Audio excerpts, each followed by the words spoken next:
Et je pense que vous pourrez le découvrir tout à l'heure en le détaillant. Moi, mon discours de présentation va être ce que l'on peut appeler un discours simplement de politique générale.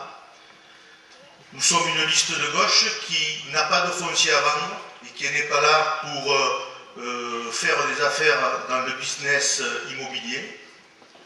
Nous sommes une liste qui voulons gérer Saint-Gilles et la remettre sur les rails. Discours que tiennent aussi donc les trois listes qui nous accompagnent pour ces municipales. Notre grand thème sera d'abord l'emploi. Aujourd'hui, Saint-Gilles est la ville qui connaît le plus de chômage dans le Gard, parce que 36%, parce que beaucoup d'entreprises sont parties, parce qu'on n'a pas recréé des zones à temps avec des entreprises pour résorber ce chômage. Et notre ville donc a connu un manque de ressources financières directes, parce que plus de 60% de tous les foyers fiscaux de Saint-Gilles ne sont pas imposables, ce qui montre déjà le niveau de richesse de la ville. Aussi parce que il n'y a pas eu d'entreprise. Et la solution pour remplir les caisses, qui était de construire beaucoup d'immobilier, vite et mal fait, créer certainement des rentrées fiscales au bout de quelques temps, puisqu'il y a des exonérations, concernant les impôts fonciers et les taxes d'habitation, a été la solution choisie pour créer des richesses pour la commune de Saint-Gilles, mais ça ne s'est pas fait sans mal parce que empiler des habitations les unes à côté des autres, en dehors du problème de la cohérence du plan d'urbanisme, ça crée aussi beaucoup de besoins en équipement, et on se retrouve donc aujourd'hui avec un manque de crèches, un manque d'écoles, tout ceci amplifié par une station d'épuration qui n'a pas été changée à temps.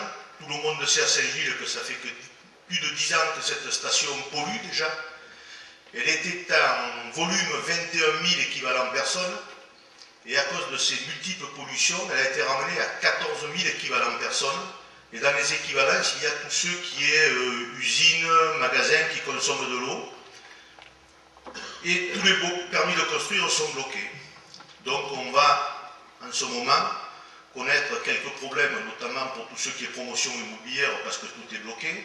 Et puis aussi pour les artisans qui ont du mal aujourd'hui à travailler dans Saint-Gilles, parce que les permis de construire concernant les rénovations, les personnes qui ont une maison et qui veulent faire des appartements pour leurs enfants, rajouter, qui demandent un permis, leur est refusé. Et ça, c'est un problème très important. La première erreur concernant tous ces choix politiques a été de ne pas, plutôt que de faire de l'immobilier, a été de ne pas se battre pour faire venir à Saint-Gilles beaucoup d'entreprises. Nous avons vu la MPA, la Pop Piscine, on a vu tout un tas d'entreprises partir. L'inconvénient de ce système, c'est qu'on n'a pas l'argent qui vient des taxes professionnelles et qui permettent à la commune d'encaisser de l'argent pour son budget. Et puis aussi, on n'a pas d'emploi qui est donné aux travailleurs qui sont employés dans ces usines. Et ça, c'est un gros problème. Aujourd'hui, la plus grosse activité de Saint-Gilles, c'est toujours l'agriculture. Et je pense encore pour quelque temps, parce qu'il est vrai que nous avons une agriculture un peu forte, même si cette agriculture, tant dans les vignes pour beaucoup, que dans les fruitiers, connaît aussi des problèmes de marché, parce qu'il n'est pas facile aujourd'hui de vendre les produits français en France et à l'étranger. Et on a manqué le train de l'industrialisation. Et ce train, on l'a manqué, ça fait 20 ans, on est passé à côté complètement. Et le travail, la priorité des priorités pour redresser l'économie de Saint-Gilles va être de remettre en marche toute cette économie qui est indispensable à Saint-Gilles. Mitra, qui a 15 ans et qui est toujours vide, qui est une zone d'activité à Garonne sur la commune de Saint-Gilles de 110 hectares, depuis 15 ans n'a pas encore une seule entreprise dessus.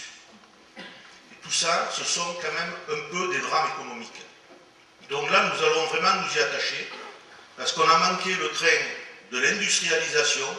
Aujourd'hui, et là j'accuse personne, j'allais dire, c'est des choix politiques qui se constatent dans le temps, et aujourd'hui on en fait simplement le constat, sans parler d'accuser qui que ce soit.